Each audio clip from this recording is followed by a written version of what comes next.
totani lisusu mpo ya kosola masolo ya politike ya mboka Congo matonzi mingi na banso merci na confiance bwali kopesa na biso boto lokola na moto kosola mokolo mwa lelo mai matali bongo député Dominique Munongo babengi princesse ya clan ya Katumbi oyo penza atenaki bapropos moko très tribal na émission elekani kosalaki na ndeko Paulette Kimutu tokosola mokolo mwa lelo.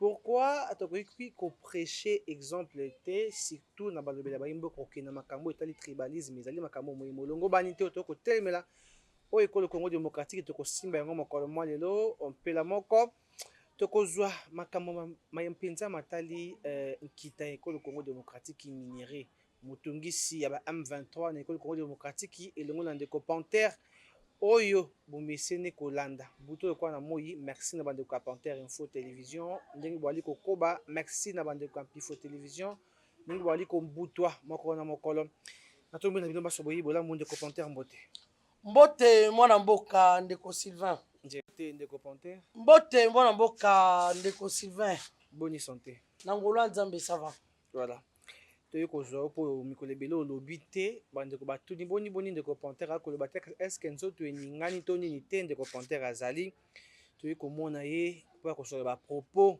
ya député Dominique Munongo babengi princesse moko ya baconseillère ya Moïse Katumbi mpe député national na kati ya ensemble pour la République.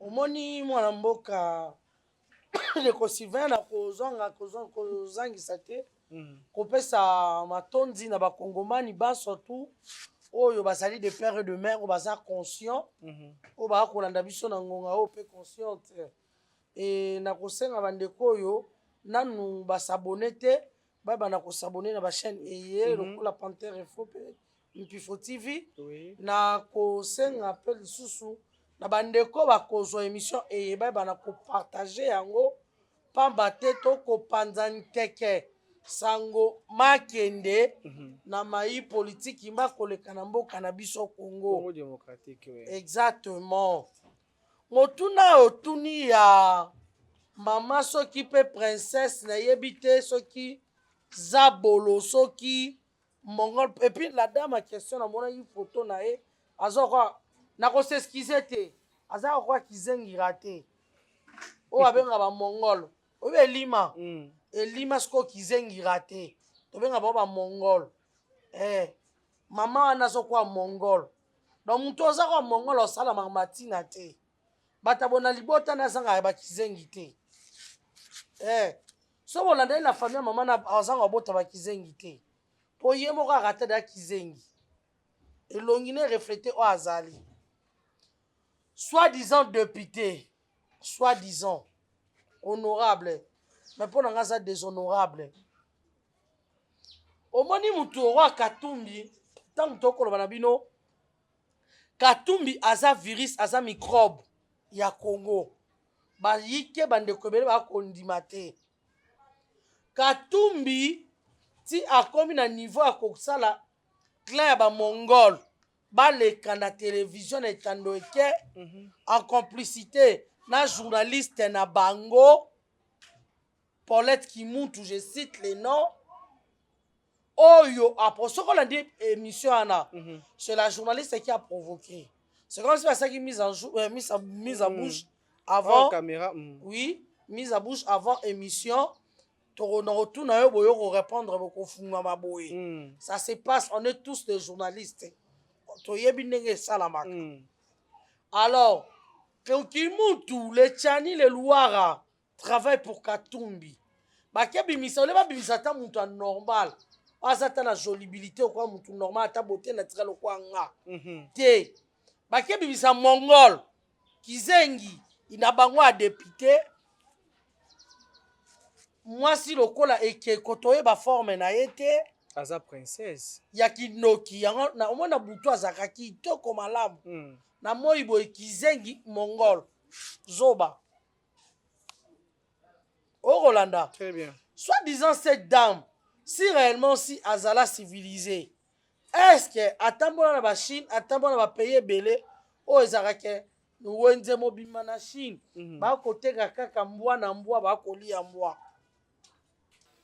Motolokola Kimuntu a posé question ena po mama wana afungwama bakomi déjà na suka omoni moto kwa Katumbi Zigi asala politique te atanga kelasi te le niveau est tellement trop bas, c'est un pêcheur. Vous comprendre? Pêcheur à mon son qui mais pêcheur à bambis mon lobby bambisi bato bako forcer eti lelo akoma kaka asala kaka politique eza ba Mike Mukebai ezali ba Daniel Safu ba Chani parce que vie na bango dépendaka na ye yem ta bokolaka bango na ba famille na bango Olanda na 8 ans natali bino musika o Pantera ekeba o akomeka na zana ye moi émission dans ça mutazongisa mais ndeko kamita tu pas c'est là oh c'est là tuité opposer la question oui nazo kende malem cette dame soit disant soit à la civilisée na osenga ndeko na registre la biso moi vétéran hein moi juste extrait atala na Chine comment bazoteka bambwa wenze penza ça là ça ta illustration ezala malamu tala na Chine de bazoteka bambwa okolanda ndeko alors chaque tribu eza la culture nango neti na bandundu baliaka mpuku na mpuku oui bandundu baliaka mpuku wa musa balande na mpuku balie ata ya kotumba baboli na bakoni ebongo ya koloba kaka na balube bongo ngai oyo navandi équatorien nalia mpuku nalia ngando nalia nguma akoloba na nga nini bato mosusu baliaka banyoka ngai oyo no banalia boa nalia nguma nyoka kuta moke te me nalia nde nguma akoloba na nga nini babuzoba oyo akosala wana batindi omoni biloko nyonso to eza complot eza guerre bazoluka kodestabilize le président Félix batouche na bapoint nyonso bamoni ke population ezolinga ye kaka basali nyonso mpo na kodestabilize mon président ezosimba te ti batindi kizengi na bango mongola aleka na tv akotouche baluba donc ezali amonte baluba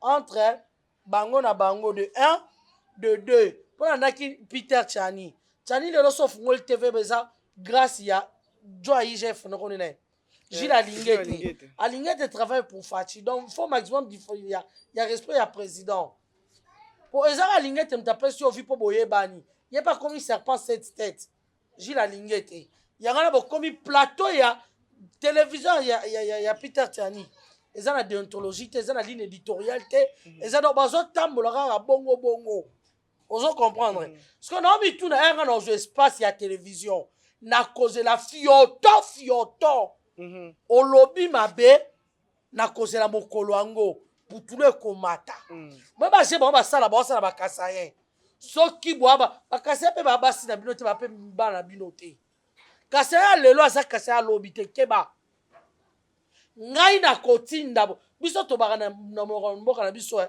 moninga bowombe bon abeti bobeti ye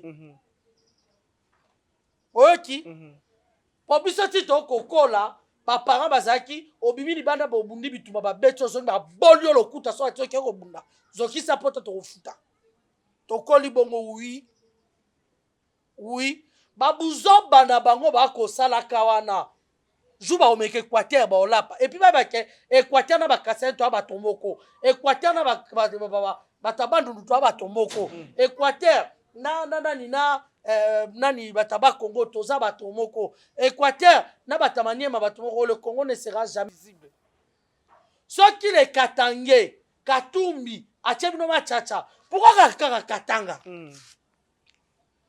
Katanga pourquoi kaka baza d'habitude de rebondir ba fils du pays c'est la fungola ntekene sika wana Simon Kimbangu bana ba bomisa c'était pas les Katangé prison ça na Katanga te Lumumba c'était pas les Katangé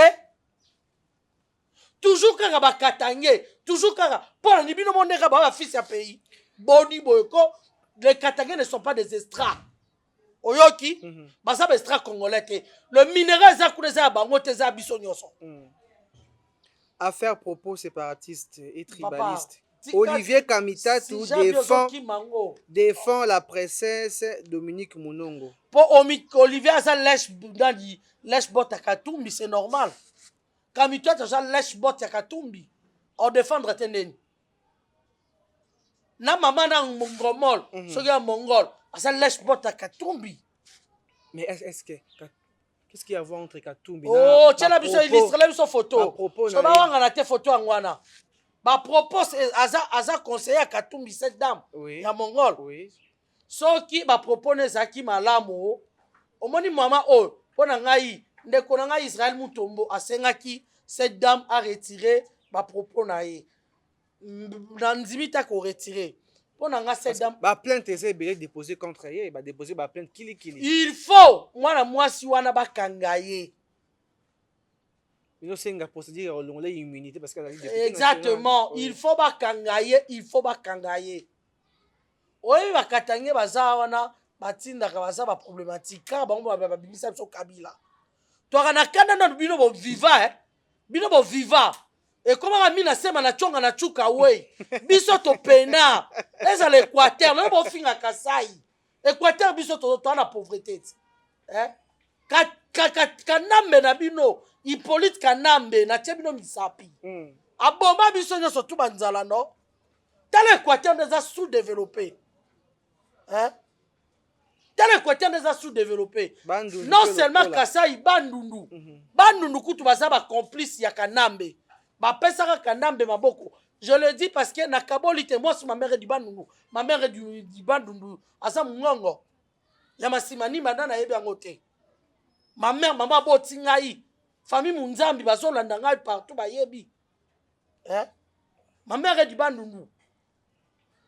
Mais si je le dis parce que ma bezali ya gizenga abima premier ministre asali ne kote na ndande bandundu atikeli muzito asali na bandundu kimbuta combien d'années azala gouverneur asali na bandundu batongani mais tellement ba immeuble bela ba mina kuna assemblée nationale bango ba pesaka ba bekina na Kanambe wana e bango soki lelo toza na souffrance ya boye e koma ya licholi bacholaka bakasa ne baza obobola okuti bena mutasaka no bolye lokuta solo wana mboka moto qui la dame babisa retirer oh ya lobi ba propos retirer totiki mosa na justice boni boy ko justice on ça appelle le côté et bon ye super à côté qui na temple amoni trop c'est trop c'est trop na matière oyo et puis les Katangais ba tia na mitu na bango ici ils pensent que les Kasaïens sont seuls bakosi na kata Kasai wana ya les tetela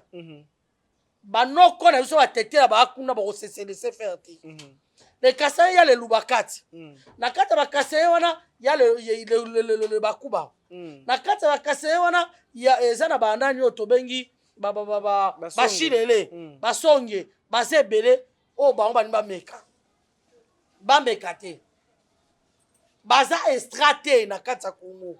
Il y a un message na pesi. Na si ya dodo zolanda nga message na pesi bino ba Katange poza estrate. D'ailleurs yoko toza Katange comme pas comme Katange. Un homme civilisé. Ah banda sukiti linzaka dodo mubia ina Londres. Alberto que je salue à passant. Oui. Oyebi baza bestrate kaka bango. Ba bomisa ba Congolais ebele. Okolanda. Soki Congolais na mutu ya mboka. Les Katangais ne se sont pas à l'aise. Balingaka ba étranger et soki pour landi nani origine ya ba Katangais belé na kati ya Congo ce sont des Vénézuéliens neti la princesse otoro ba kizengi au Mongol cette députée kizengi ozo wa munongo koko na ye koko ba corona aza tanzanien elle a dit ça tanzanien oui cette dame aza tanzanienne d'origine tanzanienne au Rolanda alors soki tobi tolandele bele baza ba Tanzania ba Burundais ba Rwandais ba Vénézuéliens lokola Katumbi aza Zambien lelo azokoluka koma na Congo président liboma tokozana na penza reportage ya makamba minéré ya ba minéré oyo esala avant aux reportage ya ba minéré il faut kolobela nanu bato abakatanga balekisi tokopola na mvula toza reportage ya minéré bon tozonga nsima tolanda. Voici le nouvel or du Congo, la cassitérite, un minerai très rare, utilisé pour la fabrication d'ordinateurs et de téléphones portables. Les gisements rapportent des centaines de millions de dollars par an. De quoi financer le plus long conflit du continent africain, 15 ans de combat, 5 millions de morts et des seigneurs de guerre toujours plus puissants. Ils ont coupé le pays en morceaux et sèment la terreur dans des régions entières pour s'approprier les richesses des sous-sols. C'est comme si en France aujourd'hui, quelqu'un irait dans le sud-ouest ou dans le massif central et décider que tout d'un coup, ici c'est chez moi, les militaires nous sommes ici et les ressources qui sont ici, ça nous appartient. Au Congo, l'un des chefs de guerre les plus puissants, c'est lui.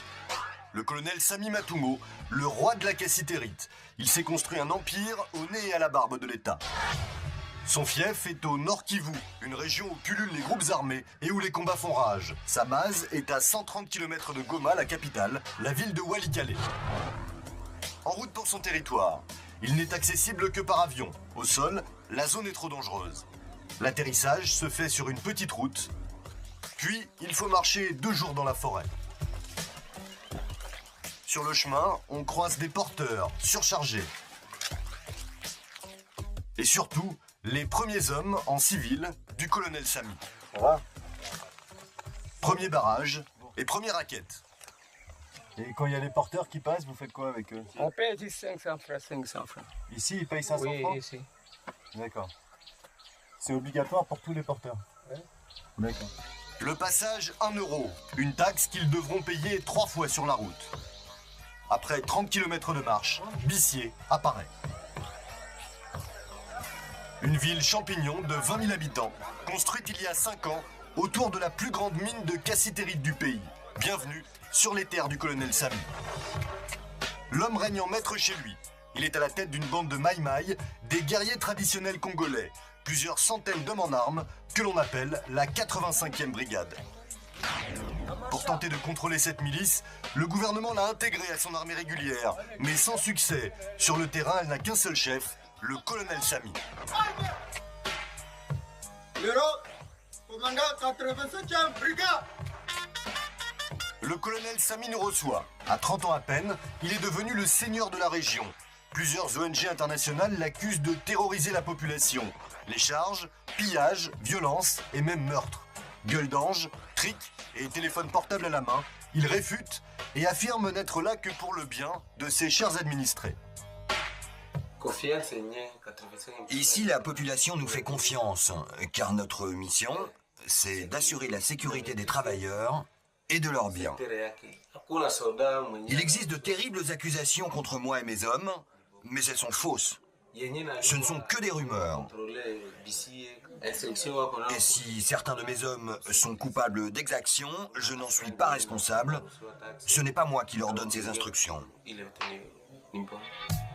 Le colonel Sami joue les saints, et pour s'assurer que personne ne nous dira le contraire, il nous fait suivre par 2 de ses hommes, armés. Avec nous.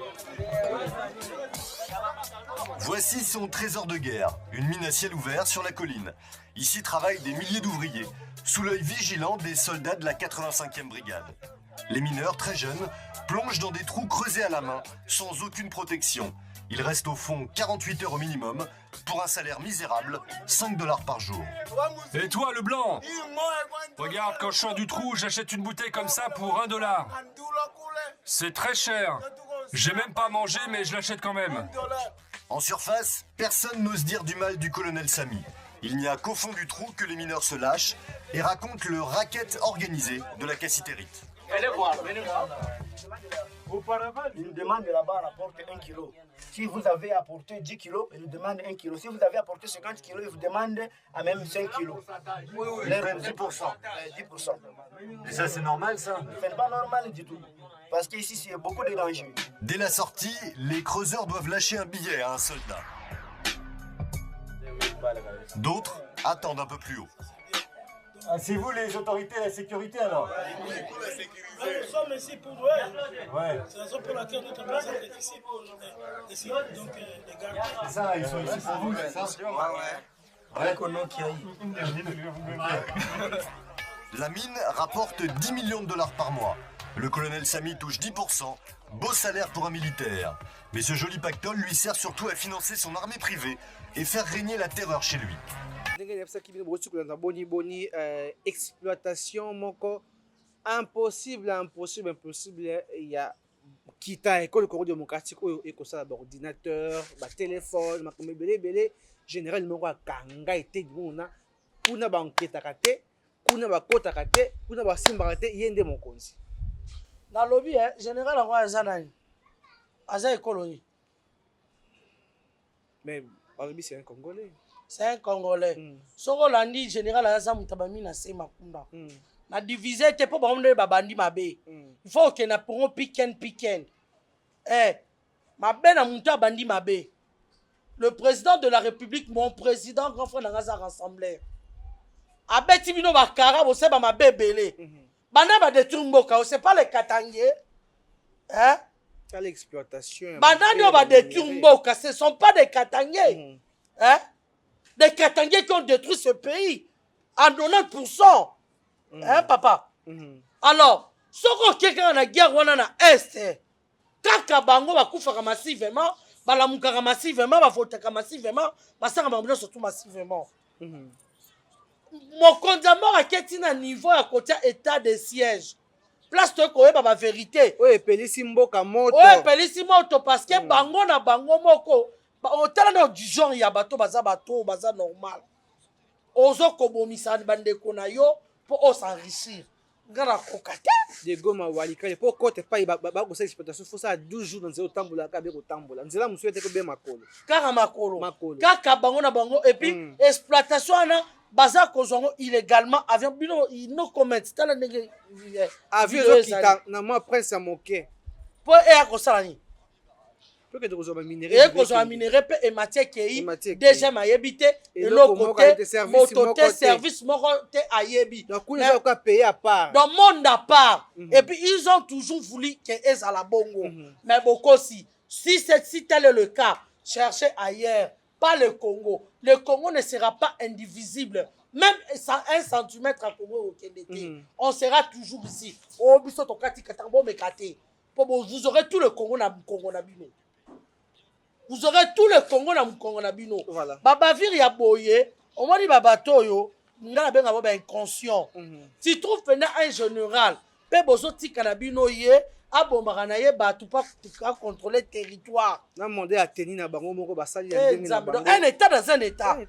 Si ko ba Félix Antoine Tshisekedi to Kabila Kanambe obino bochaki ndeko na bino. Po bango ba pesaka Kanambe identité. Baba ke Kanambe mutaza aza katange. Kanambe katange bino ba bocha Congo na erreur. Donc il faut bosser Nzambe pardon. Ce sont des gens oyokutu le lobo bo fo ba même atel ba kasayen go merci. Parce que ceux qui katange tongama pour ba kasayen na mindele ils sont de fainéants faut le dire. Ils n'ont rien fait. Car papa kizenga munongo oyo. Donc, papa qui s'est moi sur princesse Mounongo. Hier Moutayaka en 1963 système a rebalayé. Voilà. Colonel Sami a créé Mokili na kuna. Un certain colonel Sami bande kobolandi to bolandi te. Na lobby un certain colonel Sami. Bozola na to bolandi parce qu'il y a des gens oyo na to ke musikate papa Jean-Baptiste Banza na Finlande. Papa Jean-Baptiste Banza na Finlande.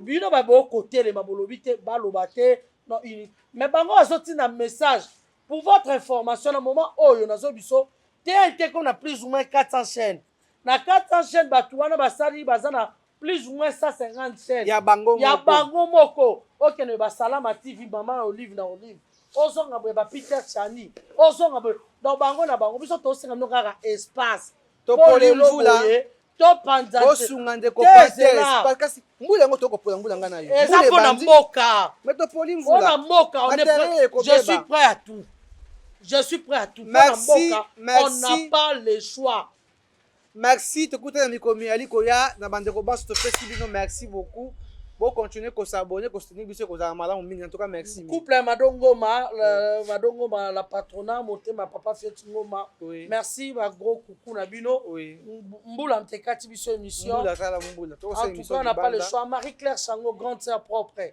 yango wana merci à tous les Tshisekidistes et je voulais envoyer un message ndaba combattant au bazola la pongi c'est le moment de se réveiller tout le monde a tellement parce que c'est un grand complot oyo basali pour na chef de l'état bazoluka bato soki baluba bato pe baconseil bakasayen barépliquer omoni na ntango ya Fati tala Félix oyo Congo central te oyo ya DG ya lufu bakobisa video no afili mwasi ya mokonzi ya mboka mamani azali boye bakanga le monsieur po ekoma susu nalata Congo central batomboka omoni nga na kosenga na bandeko oyo bakangi le monsieur ya lufu batika ye politiquement botika ye parce que enjeu eza mabe bandoki ya katanga esi bakomi kotia bapiège partout voilà justement wana pe nous en a raison donc politiquement botika ce monsieur oyo ya lufu wana mpona koéviter scandale politiquement bolibere ye parce que alobi mpe bien afingi te eza bapropos etiketera wana eza ye bapropos na ye mais politiquement batika ye parce que bandoki ya katanga eloko baoluka na zigi soriano le zambien katumbi yo nga na oke funda yo place na oke funda yo kala mingi te na olelisa yo ozanga pongi na mbongo ebele ndenge wana place wana bakorompa yango te wana ata nano kito bato bakorompa yango te akosomba yango te nayebi so place na oke funda katumbi nga iso bato bafundi yo te nga na oke funda yo. Merci na Serge Moura sur ma caméra Steve lui et écoutez na mikomi aliko ya bo s'abonner na Panthère Info Télévision pédalement comme Pifo TV. En tout cas bande ko tu dois tenir à rigueur te na propos na parce que cette dame a énervé tout le monde. Voilà. Le Congo sera indivisible. Tozo prendre ba valeur chaque jour. Tozo bunda butu moyi Paul Bosangane zonga ya ye kokabola. Azu oye sengera ke d'accord. Ce n'est que le début. Chaque émission on reçoit oya yona ba kizeng no boko. Voilà. Maxi. Eko boko la bango. Maxi tokutani na mikomi aliko ya Maxi na Exus ya Didi là depuis Suisse. Maxi na bandeko bonson. Maxi na assistance ya ndeko Caleb na sima caméra. Tokutani na mikomi aliko ya. Boti kala malamu. Yo finga yo leki basa baluba na ni. Tosilisi. Tezela na ye munongo wana princesse aleki basa baluba na ni. Na taille na beauté. Mbule bato sisi. Utatenga maboye. Boni boyeko. Posasa katanga. Tala. Bate bisa sita batalo ate bate bisa pe yo princesse munongo. Au revoir, merci beaucoup, au revoir. Merci. Merci beaucoup, merci, au revoir.